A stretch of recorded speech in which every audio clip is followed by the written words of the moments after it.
ကိုကြာအိမ်မက်တယ်ဆို အိမ်မက်တာကောင်းတဲ့ဟာမဟုတ် နေမနေညအိမ်မက်ထဲမှာ ဘူးငါလုံးဝမကြိုက်တဲ့ကောင်မနဲ့ဖောက်ပြန်နေ အိမ်မက်ပဲတဲလေးရဲ့ရှောက်မှတ်မှာပေါ့ကြည့်နော်ကိုတွေးရကိုစိတ်ဟိုဖြစ်တဲ့ဟာအကုန်လုံးရှောက်မှတ်နေမှာ ရှောက်မှတ်နေလို့ပြောလို့မရအောင်လေအဲ့ကောင်မဟိုနေ့ကလေးတော့နေ့စီတကယ်ဖုန်းဆက်တယ်မဟုတ်ဘူးလား ဖုန်းကတော့အလုပ်ကိစ္စပြောရလေဆက်မှာပေါ့တခါတလေပဲဟာဒီကဘာကြီးလုံးနေလဲအဆင်ပြေလားဒီလောက်ပဲတခြားဘာမှတော့မဟုတ်ပါဘူးပြီးတော့ဘာဖြစ်လဲတဲလေးမွေးနေ့ကရောက်တော့မယ်3လ3ရက်နေ4လပိုင်းဟုတ်တယ်3ရက်နေ4လပိုင်း မင်းနေ့ကလည်းအမြင်ပေးရနော် မေ့ပါဘူးအဲ့ဘယ်မှာလုံးပါလဲ နေရာကတော့မသိသေးဘူးဒါပေမဲ့တငယ်ချင်းတွေတော့ခေါ်လိုက်အောင်လားလို့ ဘယ်မှာလုံးပါ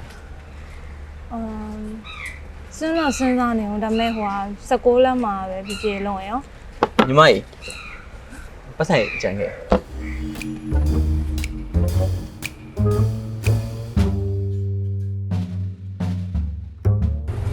ဆက်ကူလမ်းပြင်နော်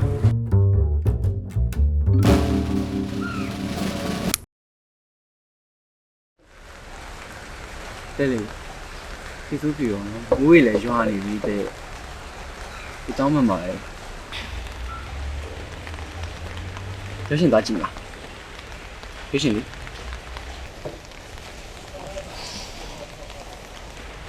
တားခင်ရောတားခင်ကြိုက်ရမလားတားခင်တော့ဆောင်းမယ်နော်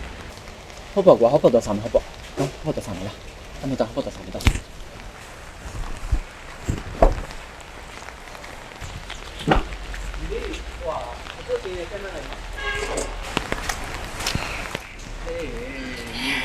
ရှင်းပြပါမယ်လို့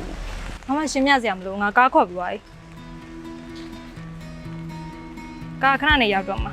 ငါဆိုင်လေးရွေးပြီကိုရအောင်ပစုံကနင်ခွာမှာနော် ခွာမှာပေါ့ဘာလို့ခွာပေးရမှာပေါ့